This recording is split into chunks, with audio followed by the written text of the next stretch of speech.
فضيلة الشيخ وبروفيسور عبد الغني أسئلة أوكي أسئلة لكن يكون مثلا تكون مختصرة.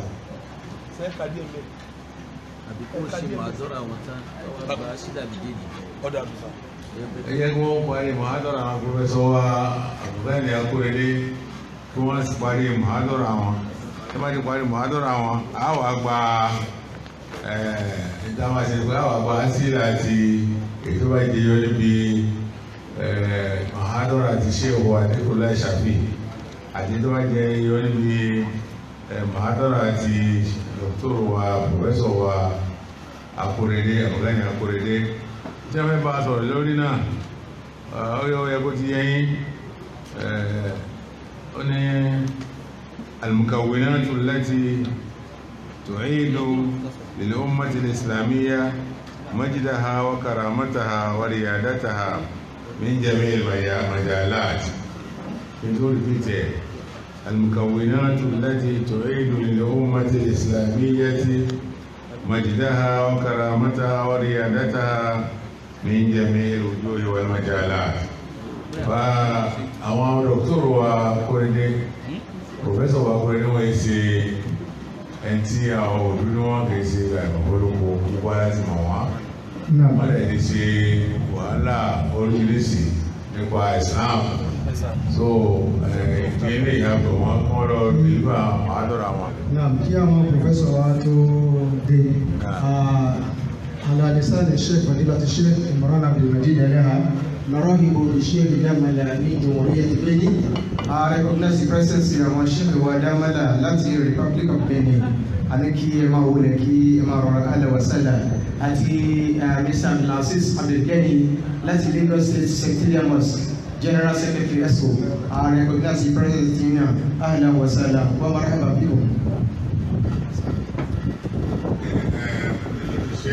Professor Abdulghani Akorede فليتفضل مشكورا. أعوذ بالله من الشيطان الرجيم. بسم الله الرحمن الرحيم. الحمد لله رب العالمين وأصلي وأسلم على نبينا محمد صلى الله عليه وسلم وعلى آله وأصحابه ومن سلك سبيله واهتدى بهديه إلى يوم الدين وبعد. mo bá ara mi dúpẹ́ fún Ọlọ́run Ọba ara mi mo bá ara mi dúpẹ́ fún Ọlọ́run fún àǹfààní t'Ọlọ́run bá mi fún mi pé kébì náà tún láǹfààní àti jókòó papọ̀ pẹ̀lú àwọn ọmọ ìyá mi mùsùlùmí nírú àyè yìí. Ẹ rí pé mo ti dúpẹ́ ẹ̀mí gógónù torí pé wọ́n lélẹ̀ yìí ní ẹlẹ́kọ̀ọ́kànlá kódà tí má sì ní kí n máa kà á lé ní èjì kò kéré sí 5 àbí 6 tèmi náà láǹfààní àti wá sí bí báyìí. Mo tún dúpẹ́ ti àlàáfíà bí ò bá sí àlàáfíà ni ẹ̀rí pé èèyàn ní lè wá. Ọlọ́run gbogbo àwọn tó rẹ̀ Ọlọ́run bá fún wọn lálàáfíà ara. Mo dúpẹ́ ti làákàyè torí pé tí a ń pè kéde kan ní bámbàm àwọn ṣéèkì wa Zikrullah táwọn wá láti ilẹ̀ Yorùbá gidi wọ́n gbàgbọ́ iye rẹ̀ ju tèmi gan lọ. Tó bá bá làákàyè náà nǹkan dé sí i. Ọlọ́run mọ́jà kan bá làákàyè wa. Mo kí àwọn tí wọ́n jẹ́ olùṣètò Darun Naim látòrí ìmáàmù wa àgbà ní ààyè yìí Fadilatu Sheikh Imran bin Abdul Majid Eleha tó fi ákárí gbogbo àwọn elétò masalasi yìí tó fi kárí tí ń jẹ́ ìkó masalasi yìí ní sẹ́ńtà ní ilé ẹ̀kọ́ àti láti ara oríṣiríṣi kátẹ́ ń gbéṣẹ́ wọn yìí mọ́sálásí kan fa mọ́sálásí ẹyọ kan mo kì í kú oríire o ọlọ́mọba mi ò ní pín lápá o. mo kí àwọn bàbá wa bí wọ́n ṣe ń jẹ́ àfáà fún ẹni tó sọ̀rọ̀ ṣáájú mi bẹ́ẹ̀ ni wọ́n jẹ́ àfáà gbà fún èmi torí pé àwọn ti kẹ́kọ̀ọ́ ńlẹ̀ Saudi Arabia wọ́n ti dé ó wá pẹ́ fá káwàtẹ̀ tó mọ̀nà Saudi Arabia lọ ní 1983 ìjọ́nà lọ́hùn tó àwọn ṣẹ̀ṣẹ̀ lọ ní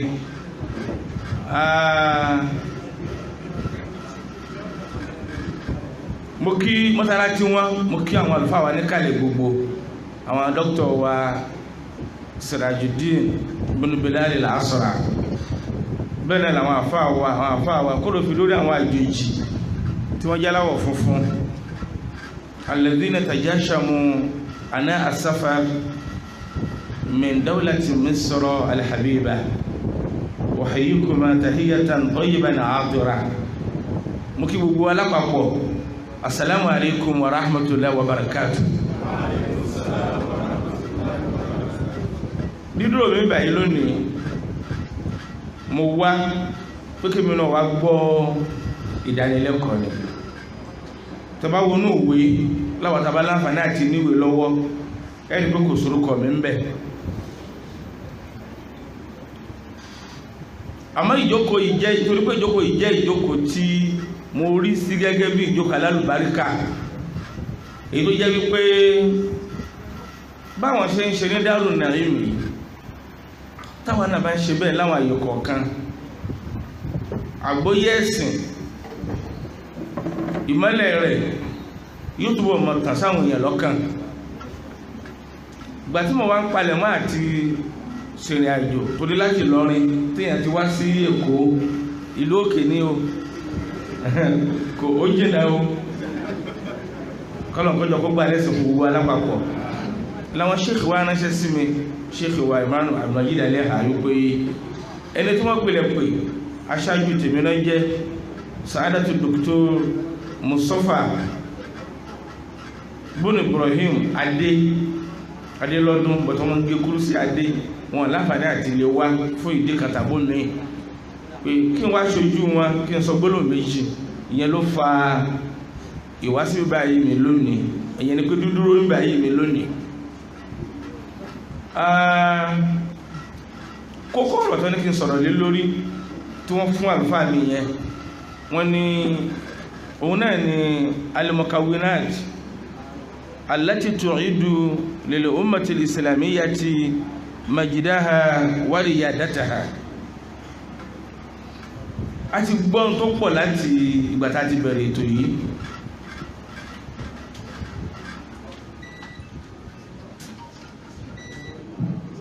bó ṣe wá rí yìí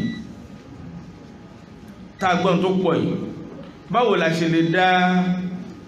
ògo Islam padà torí ológo ni Islam lánàá àmọ́ tá a bá wò lónìí àwa mùsùlùmí ń ṣàárẹ̀ Islam ò ṣàárẹ̀ o àmọ́ àwọn mùsùlùmí ń ṣàárẹ̀ báwo ni àlàáfíà bí o ní ṣe padà sára àwa mùsùlùmí. àwọn ọ̀jọ̀gbọ́n wọ́n ní limithli hadha yadhubu al-qalbu min kamadin in kana fil qalbi islamu wa iman. lẹ́yìn òjíṣẹ́ ńlá Muhammad sallallahu alaihi wasallam ewu yìí tí islamu ní lẹ́yìn àwọn sọ̀hábà ìgbàtà nàbí pẹ́yìn dàtàn ewu yìí tí islamu ní ewu ibi tí islamu òde tí islamu débẹ̀ ilẹ̀ Egypt lónìí tàmà sí Misra islamu ọ̀wọ́bẹ̀ láyé òjíṣẹ́ ńlá Muhammad sallallahu alaihi wasallam kódà ẹ̀lùmí ma ń ṣe mà lásìkò Umar ibn Khattab lọ́wọ́ bí radiyallahu anhu. ẹ wo bí Umar ṣe gbé islamu wọnú Masjidul Qudus jọ́nà lọ́hùn. bàbá wa Salahuddin al-Ayyubi lẹ́yìn ìgbà tó gba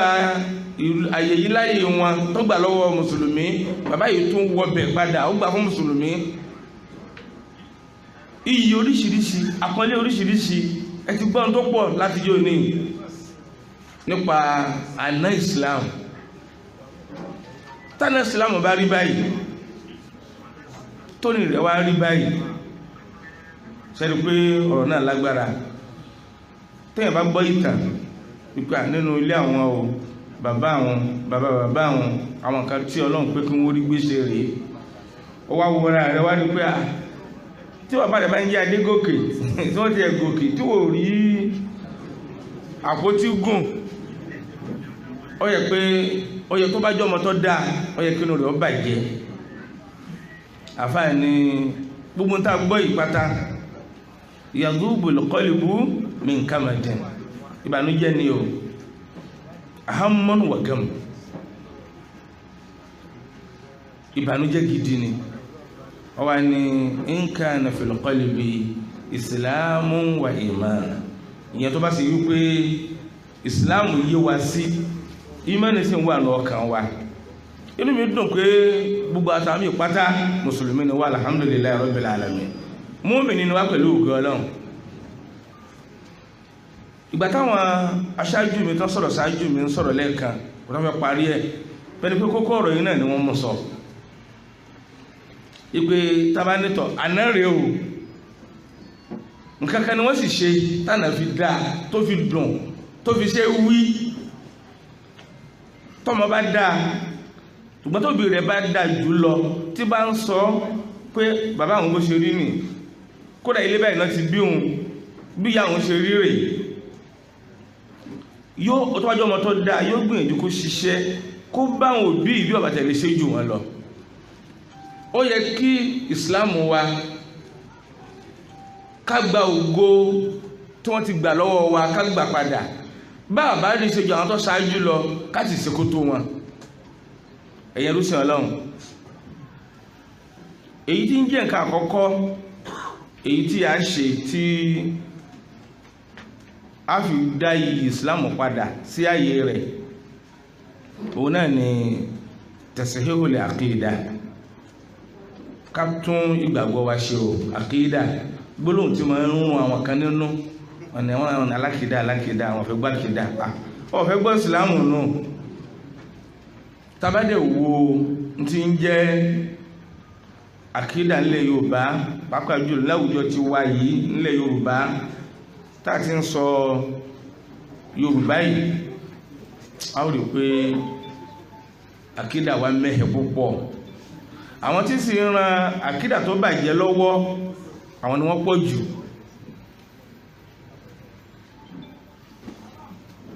Torí pé àwọn fíìmù àgbéléwò, mo rò pé àwọn tí ń wò lónìí nínú Yorùbá kò lè kéré sí 80%. Bóyá African Magic ni, bóyá òmìnira gbogbo tó tún pọ̀ tí ń fẹ́ mọ́ wí bígbà tí ń polówó wọn ẹ̀. Kí ni wọ́n sì ṣe ń bẹ̀? Fíìmù. Wọ́n á wá pọ́blẹ́mù kan, kí ló tẹ̀lé solution? Àkídà tó bàjẹ́ náà ni. Nǹkan lọ lé ológun, nínú kan lọ lé adáhunṣe, ní ọmọ jẹ́ solution. Àwọn tó jẹ́ mùsùlùmí mìínú wọ́n bá wọn sọ̀rọ̀, wọ́n ní ẹ máa fi nǹkan ìsìlámù náà sí. Tó máa fẹ́ gbé wá, wọ́n wá gbé mùsùlùmí kan wá, wọ́n ní òwe láwà ní yóò fàtẹ̀sùbá, yóò wá yẹṣẹ́ wò. A wá béèrè wípé ṣé n tó ṣe yìí ṣọ́bádànà ìsìlámù mu? Ìtìyánù lùkùhàn, ìmọ̀ lọ́bẹ̀ni tí yẹ nǹkan wò, ṣírík ẹbọ ni.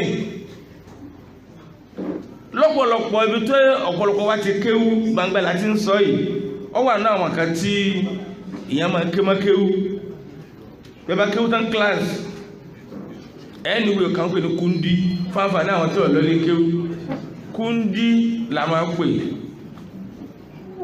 Bẹ́ẹ̀ bá ṣe ní kùkárí tó ní gbìyànjú tó ní, ẹlòmíì lè ní tiẹ̀ tí ò ní lókèrè, ẹlòmíì lè ní ńláńlá, ẹlòmíì lè ní ìtútù méjì mẹ́ta. Kásọ̀ ìdọ́pẹ̀lẹ̀ àkáǹtì ogun àdàpé rẹ̀ nú. Nákàlí ẹlòmíì ọmọ kúndí, pẹ̀lú pé kú ní ẹ̀mù sọ́láwò kan lọ́dọ̀ àwọn láàrin àwọn àfáàlẹ́ lè yíò tó bá jẹ́ pé ilé kéwú tààrò wípé òun ní ó iye àwọn èèyàn tí ó yí ọkàn àwọn èèyàn tó wá sí pé ilé kéwú yẹn ni àti wá ń rí irú àwọn nǹkan wọ̀nyí tí wọ́n ń pè lágbára ẹni tí ó bá ní gan ojú ọmọ tí ìpètò sí wọ́n sí lágbára báyìí sáàfà níwọ̀ yìí ọkàn mọ́lárúbáwá ní ó ní agbára lọ́wọ́ àti bẹ́ẹ̀ bẹ́ẹ̀ lọ́nà àwọn àdánwò àkídà wa bàjẹ́ púpọ̀ láwùjọ táwa wà yìí láwùjọ ilẹ̀ Yorùbá bó láti tún ṣe torí pé àlùwáhàdà ìṣọ̀kan táwọn wí táwọn kóhùn ló pàtàkì ìyàgbọ́dọ̀ ṣọ̀kan láti lè jọ pawọ́pọ̀ láti ṣe nítorí ká ṣe láti fi achieve bàbá wa ṣọ̀kan yìí lórí àkídà ni o lórí ìgbàgbọ́ kan ni lórí tàwíìdì ni o tá a bá dúró lórí tàwíìdì ìgbàgbọ́ kan náà a lè ṣọ̀kan torí pé lọ́pọ̀lọpọ̀ ilẹ̀ Yorùbá ayélogun o kankan o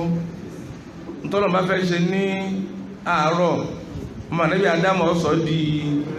ọ̀sán àbírọ̀lẹ́ ṣẹ́dú pé irú ẹni báwọn kí lè fẹ́ bá sọ òun náà sì jẹ́ bí ọ̀pọ̀lọpọ̀ òun làṣà òun ní gbólóhùn táwọn èèyàn mọ̀ sọ torí náà nǹkan àkọ́kọ́ tí a mójútó òun náà ní ká tún ìgbàgbọ́ àwọn èèyàn ṣe ẹlẹ́ẹ̀kejì òun náà ni izalatul ummiya wal jahli anil muslimin ká má purọ́ tanra wa jẹ ọ̀pọ̀lọpọ̀ mùsùlùmí ọ̀rọ̀ ẹ̀sìn òye wa nígbà pé ẹ̀sìn wa kẹnu ẹgbẹ́ àkídà ó wà lọ́tọ̀ ti ibadat ìsinlọ́hun ó wà muamalat àṣà ìmọ̀ sọ́rọ̀ ẹ̀sìn wa báwo la ṣe wá fi ẹ̀kọ́ ẹ̀sìn yí àwọn ènìyàn àárín yìí ó lágbára púpọ̀ a jẹ́ pé ó yẹ kí ẹnìkọ̀ọ̀kan pàápàá jù ẹni bá kéwú kọ́mọ̀ pé òun dáràn ibi máa ń sọ láàrin àwọn ọ̀dọ́ àfà tí wọ́n gbé wọn jẹ́ akẹ́kọ̀ọ́ fún wa ní yunifásitì bóyá wọ́n ń ṣe Arabic àbí wọ́n ń ṣe Islamic studies máa ní kéwúta ké ọ̀ràn ládá o bọ́ọ̀lù wọn sọ̀rọ̀ ajẹ́ ká rọ́ràn tí a dá kárí gbé kúrò ọ̀pọ̀lọpọ̀ wọn ò pé gbà tóun ti kéwú ìgbádùn ló kù pé àwọn náà máa ń sọ láàrin àwọn young alphas tó bá dáhùn òde àwọn àfáà ìjọun àwọn àfáà àná àwọn náà ò ní gbowó lọ́wọ́ yìí àwọn gbowó àwọn àfáà ìjọun wọ́n máa fẹ́ ìyàwó lójú kan ẹ̀rí ìyàwó àwọn lójókòó yìí o lọ́pọ́n kalẹ̀ bí ọ̀lẹ̀lẹ̀ àwẹ̀ ẹ máa wá pé sọ yẹ kí ìyàwó àfọ òṣìṣẹ́ alẹ̀ kẹ́ẹ̀fí máa dáàmà kẹ́ẹ̀mọ̀ wípé ní pupa ní àbí dúdú nígbàtà fáwọn ń sọ báyìí kí là ń retí lọ́dọ̀ ẹni tí ọ̀fà eléyìí ló jẹ́ kí gbogbo wa kó jámọ̀ yìí pé àfikà pawọ́pọ̀ kárí wípé ìfọ́n ìsìláàmù gidi ká ìsìláàmù sahih ìsìláàmù tó látọ̀dọ̀ jíṣẹ́ ńlá Muhammad sallallahu alaihi wasallam bóòlù sì fọ́ká ọ̀nà kejì nìyẹn tá a ṣe tí ìsìláàmù fi padà sí tí ògo ló fi tẹ̀ lọ́wọ́ padà irú ìjókòó tí wọ́n ń ṣe ń bí báyìí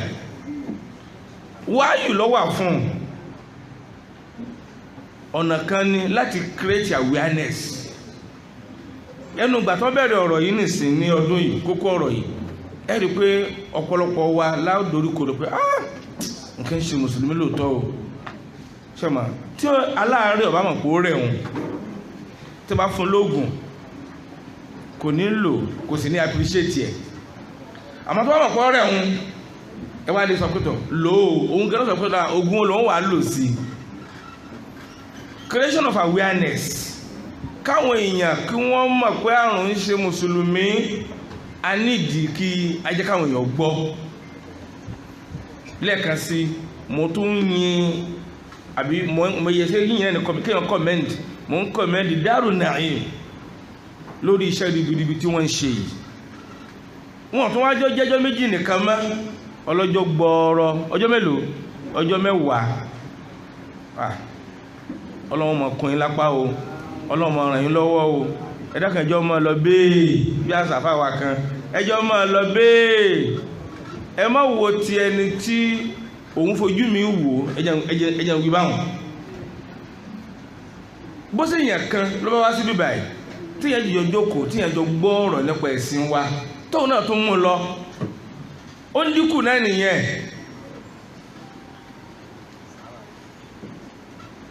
Àwọn èèyàn wọn gbọ́dọ̀ ẹ̀sìn wa yìí o. Gbọ́sọ́nà bá mi sì ń júwe mùsùlùmí ní Al-Qur'an Suratu Ali Imran mọ̀lùpá àfáwà tó ń sọ̀rọ̀ lẹ́ẹ̀kan náà ti ká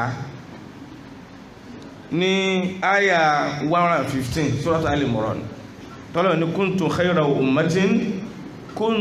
khayra ummatin ukhrijat linnas. Ẹ̀yin mùsùlùmí ẹ̀yin lẹ dáa jùlọ.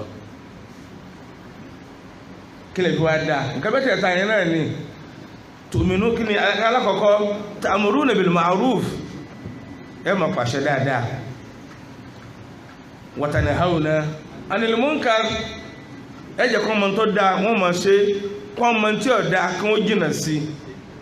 Wa tu'minuna billahi àkídà wọn kó jẹ́ àkídà tó wá látọ̀dọ̀ Ọlọ́run ọ̀tá àti pẹ́tà àkídà bá ti dúró àfi ká má dákẹ́. Àwa mùsùlùmí adákẹ́ púpọ̀ ká má pọ̀rọ̀ fúnra wa. Ìsìláàmù kẹnu ju dédé wá síta láì ń ṣe àbí tá ń gbọ́ lọ. Tó wáyé pé báwọn ṣe ń gbìyànjú Daaru Naim àwọn míì náà tún gbìyànjú bẹ́ẹ̀ yóò mọ̀ kúnra wọn lọ́wọ́. Pàápàá jùlọ bóyá ká sọ pé káwọn kan nù wa náà kan jọ kán bá wa fi kún ètò wọn. Training of the trainers. Ẹrù Daaru Naim pọ̀ àbápẹ́kọ́ káà náà tó fi kún àmì ìtọ́ ń gbé yìí náà gan-an agbégbé ni. Àwọn imams tí wọ́n ń ṣáájú wa kírun lẹ́ẹ̀márùn lójúmọ́ a mà ní ìdíkájẹ́ wọn gbẹ́sìn iye jù bá ti bọ́ sí gbọ́yé lọ. Ọmọ ilé kéwú tó sọ pé ilé kéwú tá a wí náà ló ti jáde ilé kéwú alákàntì Ògùn nákàlí òun ni imam kò mọ ojúṣe rẹ̀ wà fákìdù ṣe ìláyò tó yìí ẹni tí ò ní nǹkan só lè gbòyàn dédé Ògùn náà ní ọmọdọ́gbọ́n fọ́nká níbi tó bá wà. Ó ṣe ní láàánú púpọ̀. Irú àwọn tó ń ṣe léyìí pàápàá jùlọ àwọn Muslim community ní Lẹ́kí tí n bá gbàgbé wọ́n ti gbé àwọn àfáà wa ìran ẹlẹ́hà náà lọ bẹ̀ kọjọ nígbà àkọ́kọ́ rẹ̀ níjọ́ náà lọ́hùn. Wọ́n máa ń ṣe program fáwọn imams ìdánilẹ́kọ̀ọ́ fáwọn imams. Ìdí mi tẹ̀ wá ń ròjù ní àwọn ìmáàmù rátìbí tó ṣe pé wọ́n ń kírun fáwọn èèyàn lẹ́ẹ̀márùn lójúmọ́ tí kìí ṣe ti jímọ̀ nìkan ti jímọ̀ náà ní bùkátà sí fáwọn tó bá lọ gbọ́ kútúbà. Àwọn tó lọ bá ní kọ́ máa wá sí mọ́sálásí kọ́ wá kírun ọ̀pọ̀lọpọ̀ kírun bí iṣẹ́ rẹ̀ àyílà àlásàrì mọ́gíríbì ìṣáì ọjọ́ pé kò la wà àárẹ̀ èkó ń gbà mí mọ́gíríbì ìṣáì gan-an ojú ọ̀nà ló ti bẹ́ lómi àmẹ́lòmí arẹ́lòmí ti ń kírun àsùbá nílé ní ọjọ́ Sunday tí ìmáàmù bá mọ̀ wípé ojúṣe òun ni kóhun rí pé àwọn èèyàn tí wọ́n ń kírun lẹ́yìn òun gbọ́rọ̀ Ọlọ́run lẹ́yìn òun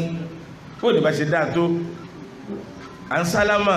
kó sọ̀rọ̀ ìṣẹ́jú 5 ó ti tó ó sọ̀rọ̀ ìṣẹ́jú 10 ọ̀pọ̀ yẹn pátápátá ìṣẹ́jú 15 bó ní bá ṣe dáa tó ọgbọ́lẹ̀ yìí lónìí níjọ́ tó lọ máa pé kọ́ bá tètè lọ bí iṣẹ́ ó tún gbọ́ lọ́la àbílẹ̀ méjì láàrin ọ̀sẹ̀ àbó tún gbọ́ níjọ́ 8 bó ní bá ṣe dáa tó ọkàn àwọn èèyàn máa mọ́lẹ̀ díẹ̀díẹ̀ wọ́n lọ́kàn dà gẹ́gẹ́ bí kíni ẹyin láńtà tó bá fẹ́ kó rí ìnà dáadáa àfi ká sí kíni àfi ká nù. Àwọn èèyàn mọ̀ nípa ẹ̀sìn yìí, àwọn ìmáàmù yìí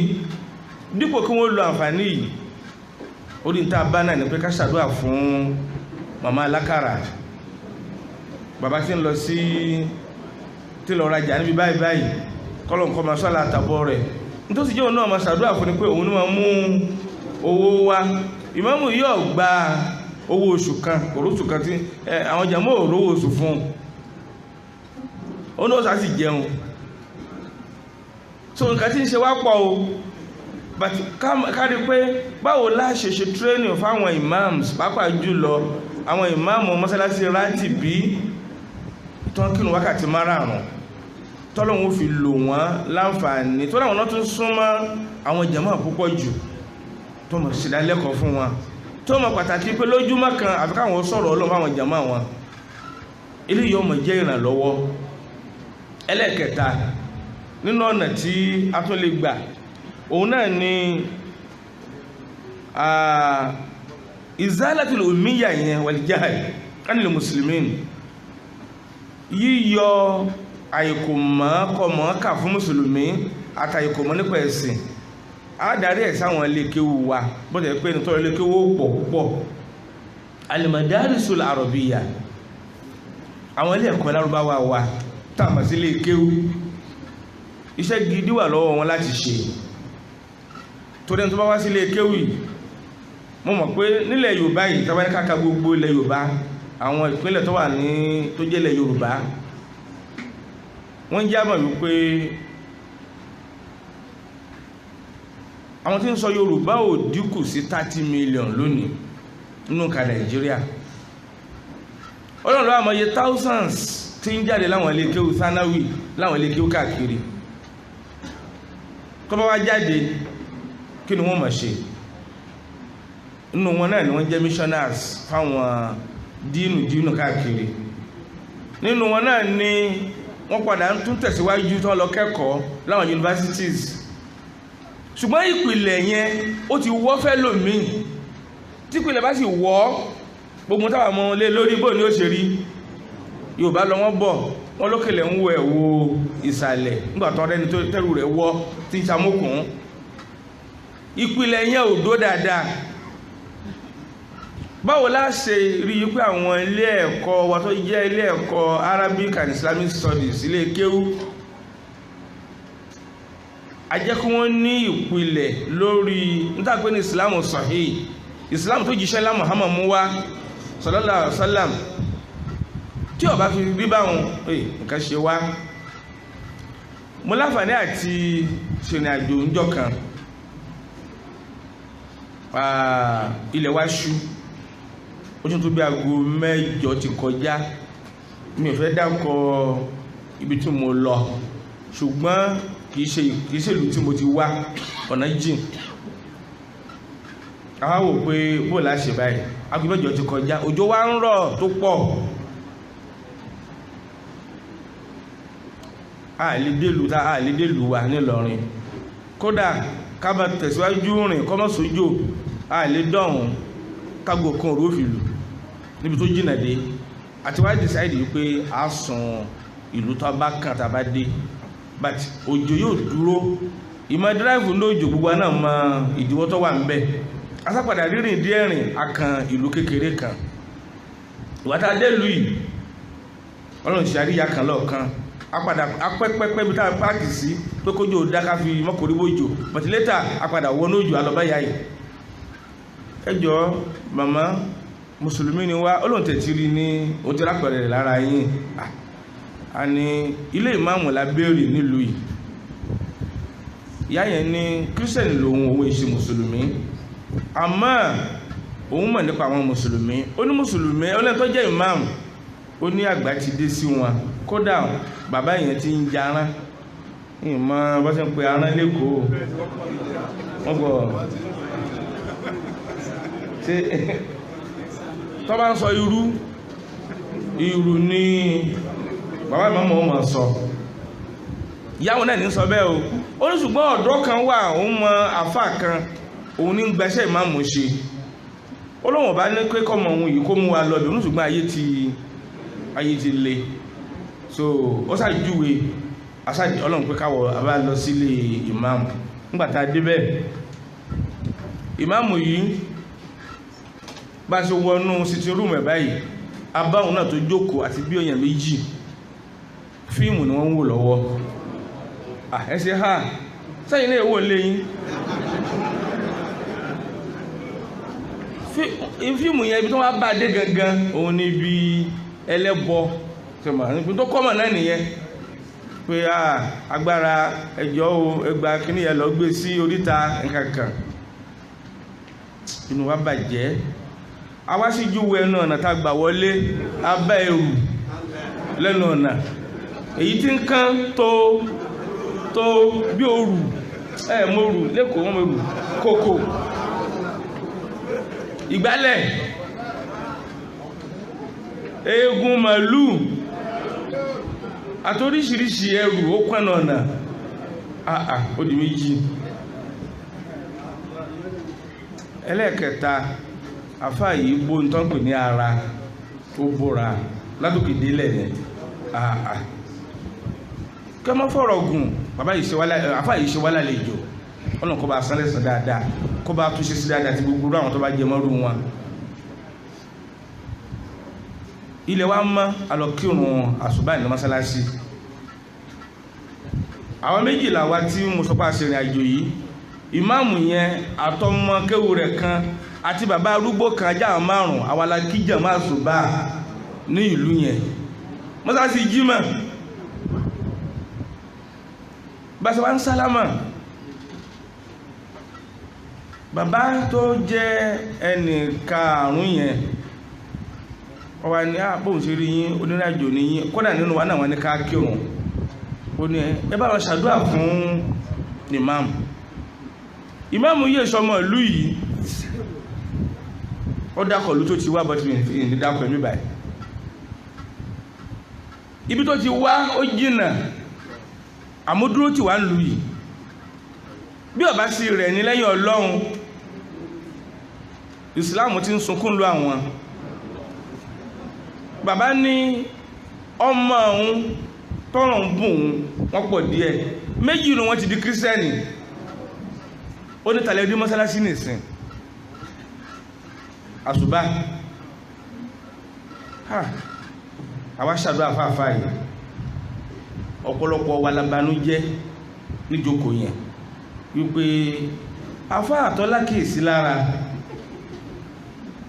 kọ́nà bí ó pọ̀ púpọ̀ òun ló jókòó sí ìlú yìí ní Islam tẹ̀ fi ṣẹ́kù wọ́lọ̀ isman kọ́nà kò tó orúkọ Islam náà ni bí irú rọ̀ bá wá dúró ńkọ́ kẹ́rì pé nǹkan ṣe wá ó yẹ kí mùsùlùmí nílùú kọ̀ọ̀kan ká ní ètò kó máa ṣe trénì fáwọn imams bí tí mo ti lọ nìyẹn ẹlòmíì kéwú tó ké ibi tó ti ké ló fà á ṣùgbọ́n tó bá gbọ́ yóò rí kàkà tí ó yí padà nínú ìgbésí ayé rẹ̀ nínú àwọn tó lọ sí Lẹ́kì Muslim community tí mo sọ yẹn ní ọdún àkọ́kọ́ tí wọ́n kọ́kọ́ ṣe gbé 2016 ní mi ò rántí dáadáa mo rí lára ìmáàmù yẹn tó sọ fún mi wípé Ọlọ́run lọ́mọ yẹn àlàyé táwọn àfáà wa Sheikh Imran Eleha ṣàlàyé fáwọn tó pé kò yé òun sí torí pé kò sáàfáà tí ò ní Fósùl Azim lọ́wọ́ ẹ̀mọ́ Fósùl Azim Yàsín wà ń bẹ̀ pẹ̀lú kútùbà rẹ̀ ìsáwákà wà ń bẹ̀ àti kútùbà àti bẹ́ẹ̀ bẹ́ẹ̀ lọ wọ́n wá jẹ́ àwọn ọmọ yìí pé yára ó kà yá ìlú ń bẹ nínú kútùbà yìí kí ní yára ó kà yá ìlú bóyá lìjànú bóyá màláíkà kí ló wá wà ń bẹ àjíbú yára ó kà yá ìlú gbàdúrà mi wọ́n tó ń jẹ́ra ó kà yá ìlú ṣé mùsùlùmí gidi ó lè sọ pé àjíbú yá Muhammad wọ́n Muhammad sọ̀rọ̀sọ́lá gbàdúrà mi ńgbàtọ́rọ̀ òye wàyá sàbò ànàhú yóò sínú sóná yóò wà múra kankan bẹ́ẹ̀ nígbà mi ń ṣe kan gidi lójú ara rẹ̀ bí àwọn mọ́sálásí mi náà láàrin ìlú kọ̀ọ̀kan tábà ń ṣe léyìí àgbọ́yé ẹ̀sìn creation of awareness yóò mọ̀ wáyé torí pé àyíkò gbẹ́sìn yé òun náà ni nǹkan tó ń da ọ̀pọ̀lọpọ̀ mùsùlùmí láàmú o èyàn rúsìn ọlọ́run àwọn imam sáwí ìpé yẹ kọ́mọ̀ ṣe dánilẹ́kọ̀ọ́ yìí èmi ò rílù kan nílùú mùsùlùmí tí ò sí institute àwọn imams mahadil aima wal khutaba kódà ilẹ̀ Lárúbáwá Saudi Arabia wọ́n ní ó wà ní Maka ọdún méjì ọdún kan náà kọ́kọ́ ma ń lò ń gbé ọ̀sọ̀rọ̀ ọdún méjì ó wà ní Cairo ní Egypt kódà mọ́ àwọn tó lọ bẹ̀ kódà tó wà ní jókòó yìí tó ṣe pé láti ọ̀rọ̀ bí náà wọ́n ti lọ wọ́n lọ sí mahadil aima tó wà ní Cairo síbẹ̀ ni so oṣù mẹ́ta ni wọ́n fi ń ṣe prógámù yìí nígbàtí lèyìn ṣẹlẹ̀ nílùú mùsùlùmí mọ́sàn kó ṣe rí náà ní Morocco ní Maghrib ní Jazair àti oríṣiríṣi ẹni tó bá jẹ́ ìmáàmù tó bá fi ṣe ìmáàmù yóò ti ṣe dáwọ́rà yìí yóò ti ṣe kílà ń pè náà yóò ti ṣe kọ́ọ̀sì tó jẹ mọ́ iṣẹ́ tó fẹ́ máa ṣe àyíkò nírò eléyìí ó ń bù wá kù ṣùgbọ́n tàbá tí wà rí yẹn kárí pé à ń ṣe sẹ́mínà fún wọn kódà bójọ́ lọ́jọ́ kan káwòjọ́ kan ká ṣe eléyìí yóò jẹ́ kí àgbọ́yé ẹ̀sìn yóò jẹ́ kó pọ̀ kọ́mọ rinlẹ̀ ní ọkàn àwọn ènìyàn mo ti sọ tàwọn ilé kéwú wa pé ká jọ kárí pé ní tírà tá à ń lò láwọn ilé kéwú di sin ya ṣe láwọn tí ń lo níbi tàwíìdì tó ń lo alìwùjúdù alìkìdámù wọ́n sì ń lo àyájúlù ìsìlámù di sin fún tàwíìdì níbi tí tàwíìdì ti pọ̀ dé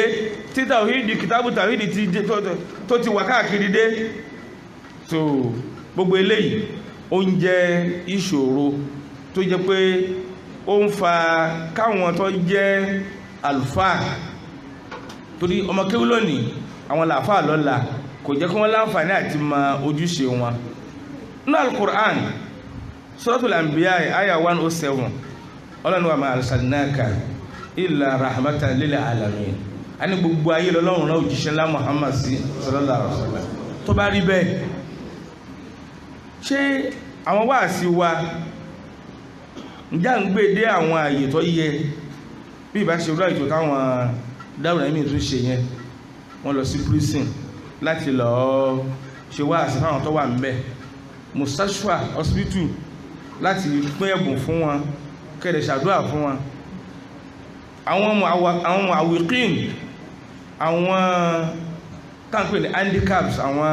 wọ́n sábà máa ń túmọ̀ rẹ̀ sí àwọn alábọ̀ ara àwọn tó ní challenge abarapá so gbogbo àwọn bẹ̀yẹn ló yẹ ká gbé ìsìlámù dé kò sí orígun kan náà àwọn orígun wọ̀nyẹn táwọn kírísítẹ́nì ọmọ lọ àwa sì sùn àgbàgbé ìjókòó wáàsí ní masalasi ètò láwọn ilé kéwú pé kọ́mọ̀ ìkọ́mọ̀ kàmọ́ kọ́ wọn lẹ́kọ̀ọ́ nìkan tó ń kọ́ kíláàsì nìkan kọ́mọ̀ ṣètò bóò ní dáwà tí wọ́n gbé lọ́la wá sí fìlúkọ́rọ̀ wà láàríyá àwọn ìlú oríṣiríṣi pàápàá jùlọ ìgbèríko àìdínà wọn gbogbo àwọn àyè wọ̀nyí ló ní ìdíká bá ṣẹ́ dé ṣùgbọ́n mùsùlùmí ò mọ pàtàkì àwọn tá a wí àfi ká create awareness àwọn tó ń jẹ́ stakeholders nínú tó jẹ mọ́ à ń ṣe wá sí àwọn náà ni imams àwọn náà ni àwọn bẹ́ẹ̀ bẹ́ẹ̀ lọ àwọn ìyẹn là á pè lábàá sọ̀rọ̀ àwọn là á create awareness fún tàbá ṣe orí àwọn nǹkan wọ̀nyí yóò jẹ́ kí ìyàtọ̀ kó tún bá àwọn ohun tí ó ń ṣẹlẹ̀ ní àwùjọ wa tí àgbọ́yé ẹ̀sìn léyìí tó lẹ́tọ̀ọ́ tó yẹ tí ó fi wáyé mi ò ní fẹ́ gba àsìkò wa mọ́ torí pé wọn bá láwọn ìbéèrè àbáwọn àkéèsí èyí tí ó ṣeéṣe kí a fẹ́ pè wá sí kí wọ́n fi kún inú àwọn communique tí wọ́n gbé jáde báwo ni iṣẹ́ bó láti ṣiṣẹ́ tọ gbogbo tá ń gbọ́ yìí hadha huwa al-kalam wa ayna al-amal ọ̀rọ̀ lágbọ́ yìí o iṣẹ́ ń kọ́ bó láti ṣiṣẹ́ tọ̀ bí dáhùn lẹ́yìn bá gbìyànjú tí wọ́n pè wá tí wọ́n sì gbìyànjú yìí àwọn sọ ọ̀rọ̀ díṣẹ́ nù wọ́n fi ń pè wá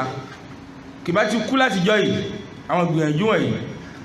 lóòótọ́ àwọn kan kó pọ́npọ́ tì àmọ́ Ọlọ́run níjọ́ kó kú Ọlọ́run jẹ́ kó tún máa bímọ dáadáa míì náà láwọn mọ́sálásí míì láwọn àyè míì subhanaka Allahumma wa bihamdik ashhadu an la ilaha illa anta astaghfiruka wa atubu ilayk.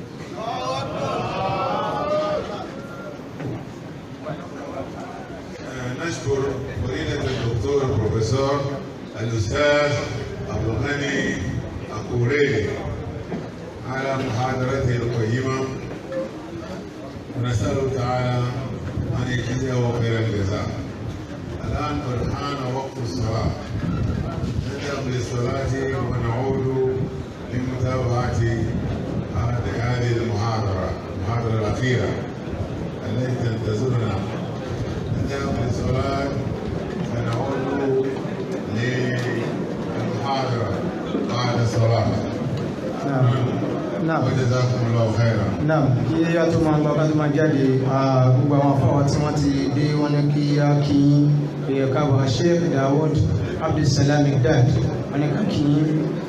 Sheikh Ahmad Uthman Ayolo wọ́n ní ká kí àwọn bàbá wa yẹn náà Dr. Ishaq Muhammad Yusuf gbogbo gbà náà ni àjọ máa ń jókòó báyìí ká kí pé wọ́n káàbọ̀ síbí báyìí. Náà àwọn ìmáàmù wa yárọ̀ wọ́n ní ká kí àwọn náà àti àwọn ṣẹ́fù wa àjàlá wọ́n ní ká kí àwọn náà pé ẹ káàbọ̀ sí ìjókòó wa yìí. Àwọn ìmáàmù wa Abdulrauf Ayolo wọ́n ní ká kí àwọn náà pé ahlan wa sahlan wa marhaban bikum jami'a.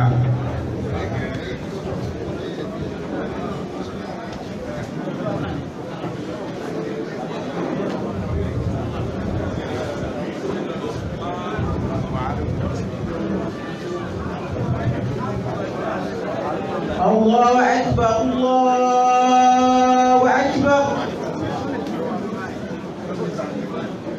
الله أكبر الله أكبر أشهد أن لا إله إلا الله أشهد أن لا إله إلا الله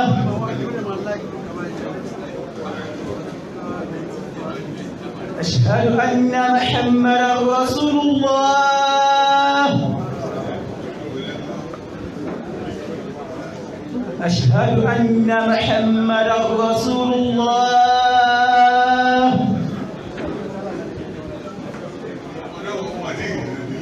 حي على الصلاة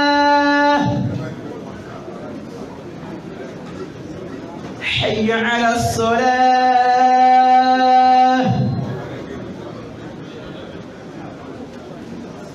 حي على الفلاح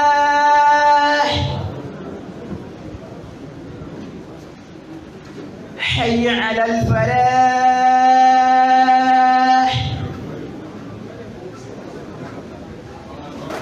الله أكبر الله أكبر لا إله إلا الله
kí wọ́n tún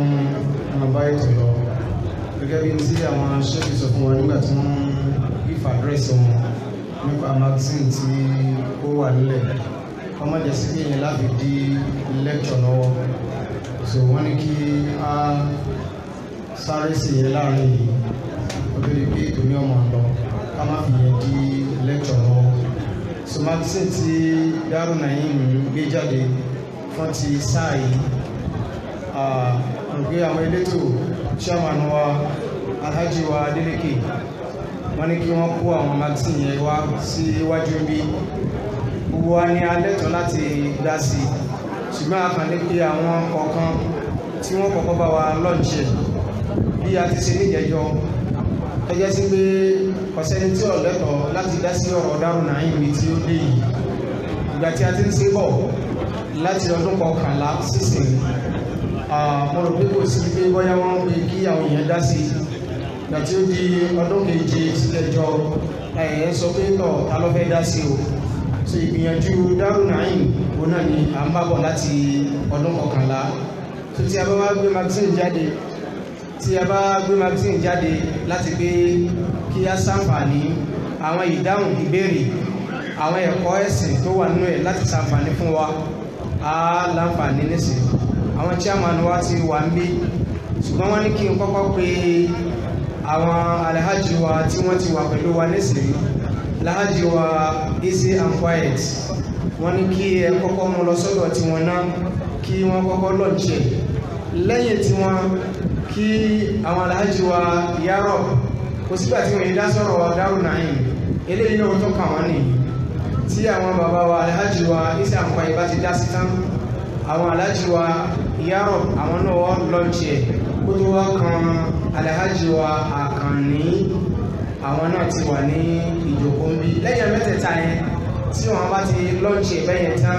gbogbo wa tó kù á máa láǹfààní àti máa rà á pẹ̀lú owó gbọ̀gbọ̀ owó tí ó láǹfààní tí ó sì wá láǹfààní náà ẹ wá bá wa rí àwọn alhaji wa easy and quiet pé kí wọ́n máa bọ̀ wá síbí sọ́tí wà ní microphone wọn lọ́dọ̀ wọn ẹ bá wa gbé microphone fún wọn àwọn alhaji wa easy and quiet wọ́n ní gbàgbọ́n láìsí wọn máa bọ̀ náà wọ́n ní kí alhaji wa Yárọ̀dé sọ ọ̀rọ̀ tí àwọn bá fẹ́ sọ náà bismillah wọ́n ní kí wọ́n sọ àwọn ọ̀rọ̀ tí àwọn bá fẹ́ sọ láti gbélé yín lọ́wọ́.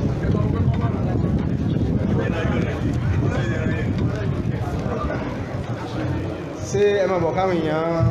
wọ́n lè tún gbá mi dáadáa ẹ máa bọ̀ bismillah Alhaji wa Yárọ̀ àwọn bàbá wa ṣé ìdíkìrọ́lá ṣáfì wọ́n ní kẹ́ sọ̀rọ̀ tẹ́jìdé bismillah.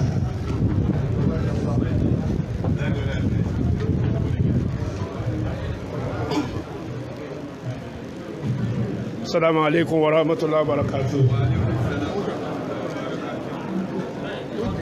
Ẹn tó rán mi iṣẹ́, kò sọ fún mi kó fẹ́ rán mi iṣẹ́, tó bí bá ti bá jẹ́ yóò gbà bẹ́ẹ̀. Fún ìdíkà ìbítí méjì, ó máa fowó tó ní ilẹ̀, ìní àwọn fi ìdá mẹ́rin tẹ̀lẹ̀.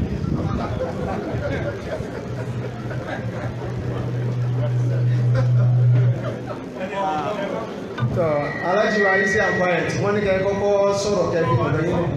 wọ́n ti sọ fún yín tọ́ ókè ẹ̀yin náà ti wá fi ìdá mẹ́rin tí wọ́n ẹ̀dì bí sílẹ̀ Alhaji wa Àkànní ń kọ́ sáwọn náà ti wà mẹ́rin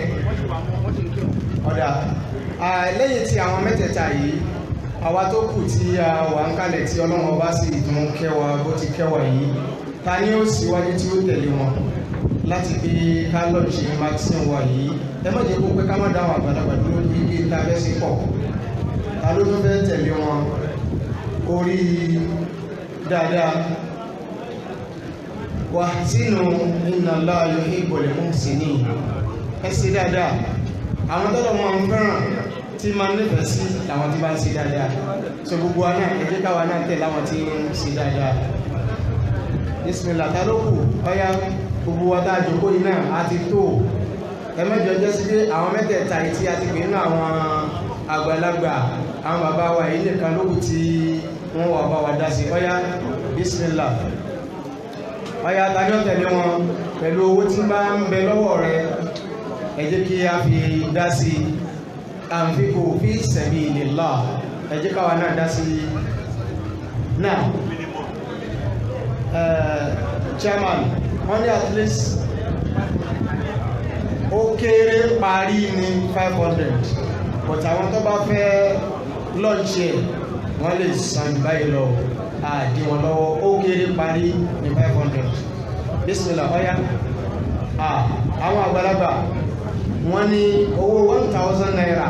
àwọn fi dá sí. Àwọn àfáà wọ́n ní àwọn àgbàlagbà. Àwọn táwájò kò ń kọ́, ẹ jẹ́ káwa náà síwájú. Bismillah. Àwọn bàbá wa náà wọ́n ti lunch ẹ̀, alhamdulillah. Àwọn bàbá wa ṣẹ́kù wa,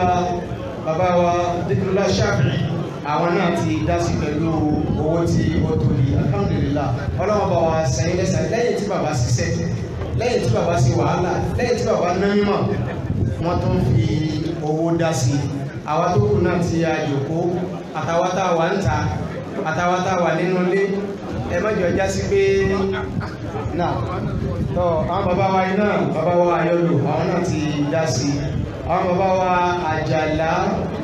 alhamdulillah, àwọn náà ti dá sí. Alhaji wa Maruf Akànnì, chairman, Alhaji Akànnì ti dé, adẹ̀ ti dákọ̀ wọn, ẹ lọ bá wọn. Àwọn náà, àwọn Alhaji wa isi Quiet àti Alhaji wa Yaro wọ́n ti dá sí. Alhaji Akànnì sẹ́ ń gbọ́, wọ́n ti dá sí pẹ̀lú owó tó ga.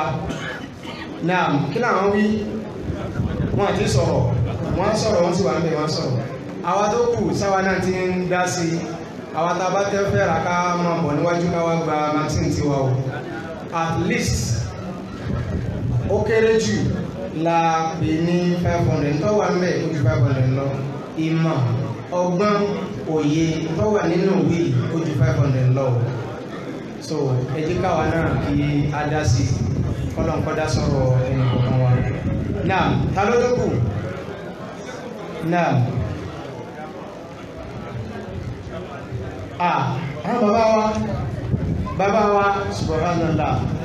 látò dídí ìrìn àjò rẹ̀ tí ìrìn yẹn pẹ̀lú wàhálà. Wọ́n lálàájí wa Àkànnì ti dá sí tọ̀, wọ́n ti dá sí, wọ́n ti sọ kámọ̀wẹ̀ sọ rárá, àmọ̀ pé dáadáa náà ni wọ́n sì. Wọ́n bàbá wa chairman ọ̀rọ̀ yìí sùn jésà, wọ́n ní kẹ́ mọ́ bọ̀. Kó tó wá kàwọn dr wa Ishaq Yusuf Adébáyọ̀. Naam, bàbá wa wọ́n ní 10,000 naira. Bàbá subhanallah, 10,000 naira. Allahu akbar kabira. Ọlọ́run jẹ́ ká gbà yín kalẹ̀. Ọlọ́run jẹ́ ká gbà yín kalẹ̀. Pẹ̀lú bẹ́ẹ̀ ti wá lọ́nà tó jìn, pẹ̀lú bí ọjọ́ orí yín bó ti tó bí tí ń bọ̀ yìí, ẹ̀tún wá ná owó bẹ́ẹ̀ ti náwó yìí. Ọlọ́run bá sì dáadáa fún yín. Ẹ bá lọ sọ́dọ̀ àwọn dókítà wa Sheikh Ishaq Yusuf Adébáyọ̀, owó tí wọ́n gbọ́dọ̀ ju ta bàbá lọ. Naam, 50,000 naira. Àwọn bàbá wa Dr. Ishaq Yusuf Adébáyọ̀, 50,000 naira. Allahu akbar kabira. Ọlọ́ọ̀bá wa san wọ́n lẹ́san dáadáa. Ọlọ́ọ̀bá wa san wọ́n lẹ́san. Naam, ta ló tó wá kú mbẹ̀? Naam.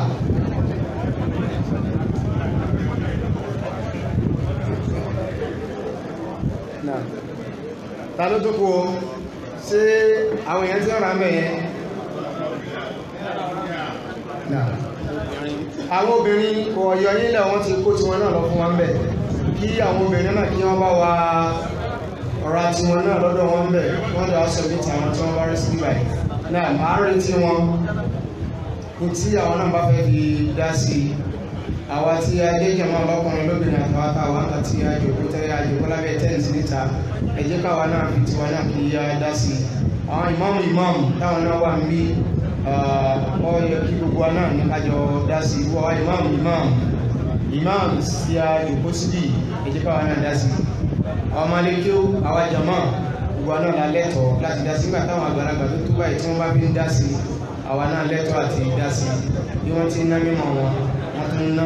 owó tó wà ní àpò wọn kí làwọn wá fẹ́ ṣe náà tani ok àwọn ìmáàmù wa wọ́n láwọn náà ti dásí alhamdulillah ọlọ́wọ́ sí wọn ní sàdádà náà tani tó bẹ̀ tọ́ àwọn chairman ní àwọn ọmọ kó káàkiri láàrin àwọn èrò àwọn tó bá fẹ́ rà wọ́n máa rà nítorí kí á lè tẹ̀síwájú lórí àwọn ntókù náà kí n tó máa bá program lọ kọ́kọ́rọ́ kí mọ́tò ní àmẹ́ni tó sọnù kí mọ́tò ní tàbáwárẹ́ ni tí ó ṣàfẹ́kù kọ́kọ́rọ́ mọ́tò ẹ̀ ọyọ̀bí sí wa láti wá gbà kọ́kọ́rọ́ mọ́tò ní kọmọdébà tó bá máa lọ lé wọn ó bí a tí wọ́n bá mi ti lélé ní àbí wọ́n bá mi gbé kọ́kọ́rọ́ wà mí o èyí tí ó kàn wọ́n ní àwọn ìbéèrè tí ó wà nílẹ̀ lórí àwọn lẹ́kṣọ̀ kínní àti lẹ́kṣọ̀ kejì mọ̀hádọ́rà alákọ̀ọ́kọ́ àti ìkejì tí wọ́n ti ṣe àwọn ìbéèrè yìí ó pọ̀ a lè dá gbogbo ẹ̀ tán níwọ̀n bá tọ́lọ́ bá fún wa láǹfààní láti lè sọ náà bàbá wa chairman ok àwọn takaful wọ́n ní àwọn ṣéèkìwá ìmọ̀ràn wọ́n ní ká fún àwọn organization takaful láǹfààní láti rí gbólóhùn ẹyọ kan sí kejì láì ní pẹ́ rárá bí àwọn ètò tó wà nílẹ̀ àwọn dà ṣe ok wọ́n ní ká máa bọ̀ bismillah.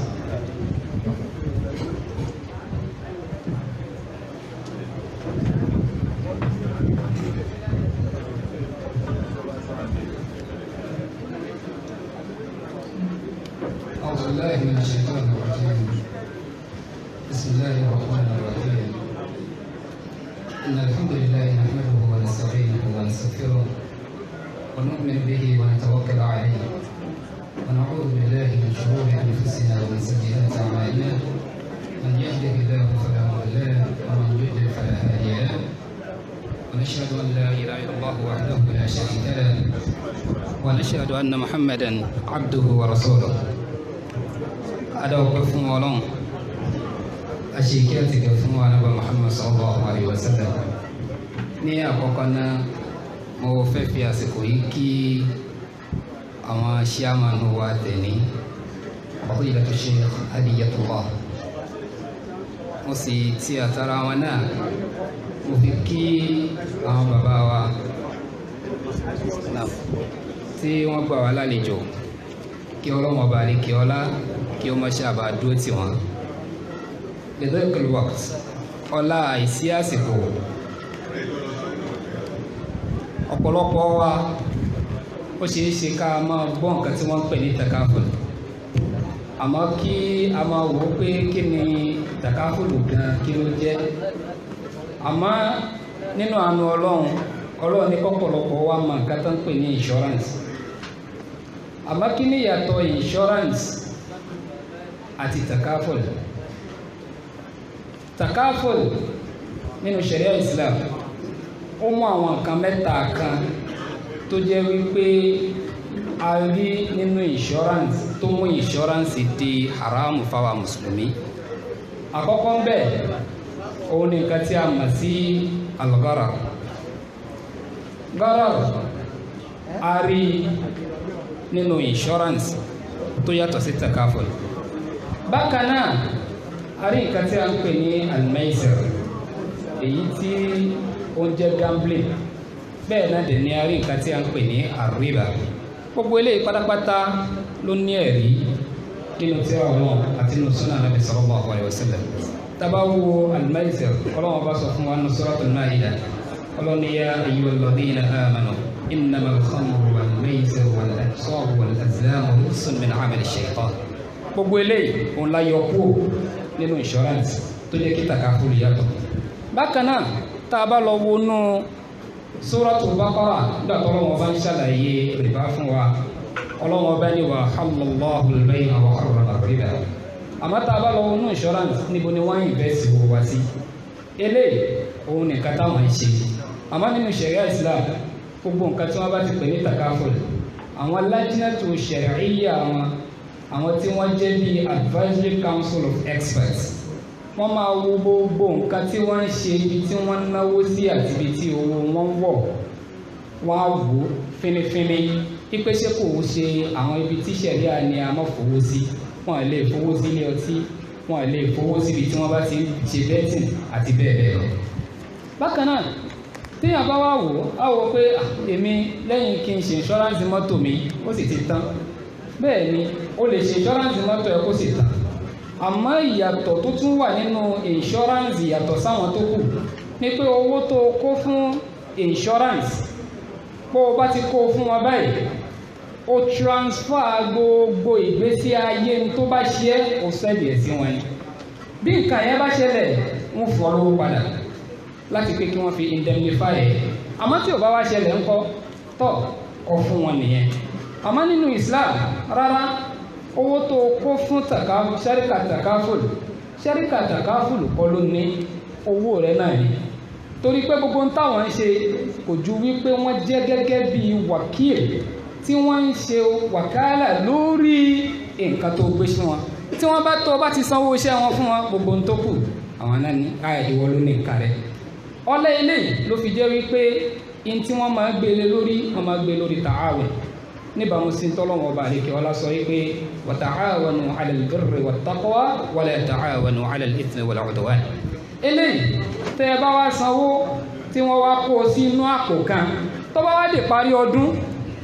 gbogbo ohun tí ó bá ṣẹlẹ̀ a fi ń ran ọmọ ìyá wa lọ́wọ́ ni tó lẹ́ni tó san 10,000 naira tí mọ́tò rẹ̀ wá jóná táwa fẹ́ ra mọ́tò 2 million fún ń bọ́ náà ti fẹ́ rówó nínú àpò ta'awun yìí náà ni torí ṣẹ́ríkà kọ́ ló ní kọ́mpìnì yẹn kọ́ ló ní tọ́dún bá wá parí tí nǹkan kan bá wá ṣẹ́kù ọlá apẹ́yìn kọ́ lẹ ní wọn wà dá padà fún yín eléyìí lọ́pọ̀lọpọ̀ àwọn insurance company ń gbìyànjú láti gbé dìde pé àwọn náà fẹ́ máa pín profit àmọ́ kò sínú concept wọn torí pé Islam ló gbé kalẹ̀ torọ́nà táwọn fi ń yànnàná owó tí wọ́n ń fún wa ó yàtọ̀ sọ́nà táwọn fi ń ṣe tiwọn bákan náà ti general rè àmọ́ tá a bá wá sọ ẹlẹ́ẹ̀kejì òun nìkan tá a pè ní family takaful tí àwọn pè ní life insurance torí pé lọ́dọ̀ tiwọn àwọn insure life ni lọ́dọ̀ tiwa àwọn ò insure life family làwọn insure ọ̀nà wo la fi insure family eléyìí ó jẹ́ ìbámu sí hadisi àfáà Sa'd ibn Abi Waqqas radiyallahu ta'ala anhu nígbà tó lọ bá òjíṣẹ́ Ọlọ́run sallallahu alaihi wasallam tó sọ fún Ànábì pé òun ní ọmọbìnrin kan àmúlówólò òun sì fẹ́ fi ìdá méjì nínú ìdá mẹ́ta owó òun fẹ́ fi ṣe sàárà tánàbí ni ó máa fi ṣe tó nídàjí ńkọ́ Ànábì ni ó máa fi ṣe ó ní bóun bá wá fi ìdá kan náà ìdá mẹ́ta ṣe ńkọ́ Ànábì ni kò sí wàhálà kò fi ṣe àmọ́ wà sólòsò kàfé àmọ́ kó tún lòyìn náà ó pọ̀ gbàtà Ànábì ó wà parí ẹ̀ Ànábì wá sọ fún Ànábì ní innaka an tadhara warasatika aghniya khayrun min an tadharahum 'alatan yatakaffafuna an-nas pé kó fi àwọn ará ilé rẹ̀ lẹ̀ níbi tí ó lówó ó dáa fún ọjọ́ kó kó láyé lọ kí wọ́n máa wá ara rẹ̀ irú eléyìí òun nìkan tá à ń pè ní family ìwọ tó wò pé mo fẹ́ máa dáwó fọ́dún méjì àbọ̀dún mẹ́ta owó yìí 10,000 naira mo fẹ́ máa san lóṣooṣù 10,000 tó ń san yìí Ọlọ́run ọba wa kádàrá o ò tí ì dájọ́ ọdún kan lọ ló bá kó láyé pọ̀ bá kó láyé in tó wà láníyàn rẹ kó o fẹ́ fáwọn fámílì rẹ tí ọdún mẹ́ta bá pé òun ní ṣẹ́ríkà takaful ló pọ̀ fún wa ẹ wá lè béèrè pé ń bọ́ wọ́n ti rówó sáwọn ò nídìí owó ni ṣé bí wọ́n ń ṣòwò láti jèrè ni rárá torí pé gbogbo ohun tí wọ́n ń ṣe pátápátá a gbé lórí ta'awun bó o ti ń sanwó láti ní ó lè jẹ́ 5 naira ó lè jẹ́ 10 naira tó ń wọ àpò ta'awun àpò yẹn ṣẹ́ríkà kọ́ ló ní ó dìgbà tí nǹkan kan bá ṣẹlẹ̀ sí kan nú àwọn ọmọ ẹ̀yẹ́ inú àpò yìí láti wá mówó lápò fún wọn a fi ń ràn wá lọ́wọ́ ni kì í ṣe fẹ́ni kankan kódà bí kọ́mpìnì bá ní àwọn ò lè sanwó àwọn òṣìṣẹ́ wọn lẹ́tọ̀ọ́ sí láti yọ torí ẹ̀ ni wọ́n fi ní àwọn tí wọ́n jẹ́ lajnatu shar'iyya tí wọ́n jẹ́ bíi sharia council àwọn eléyìí ni wọ́n á máa sọ fún yín pé ẹ̀yin kọ́ lẹ lówó yìí o gbogbo owó yìí àwọn tó nírè ẹ̀ sì lẹ́tọ̀ọ́ sí ní ṣókí bí ọ̀rọ̀ takaful ṣe rí rè pẹ̀lú ògbó ọlọ́run kí ọlọ́run ọba àlekè ọlá èyí tá a sọ yìí kọ́lọ́run ọba má ṣàjẹ́ àgbọ̀ yìí ju bí a ti sọ lọ subhana rabbika rabbil izzati amma yasifun والسلام على المرسلين والحمد لله رب العالمين. إن شاء الله أنتم بعرفين فون نمبر أو أنت عمي اللي وابا جزاكم الله خير. نعم. نعم.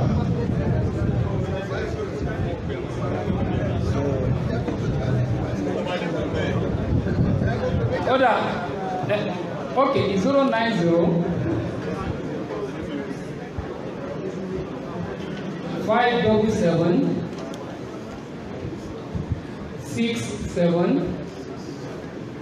200. 577 67 200. Inshallah. 5090 577 67200. Náà gẹ́gẹ́ bí a ti sọ síwájú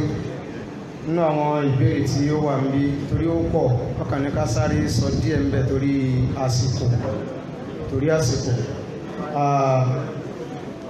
àwọn bàbá wa Sheikh Dhikrullah Shafi'i wọ́n ti bá wa sí dánilẹ́kọ̀ọ́ lákọ̀ọ́kọ́ àwọn ìbéèrè yìí ó sì ti kọjá sí bí ọ̀dọ̀ wọn ló máa lọ wọ́n ní jihad nínú ẹ̀sìn pé àwọn kan sọ pé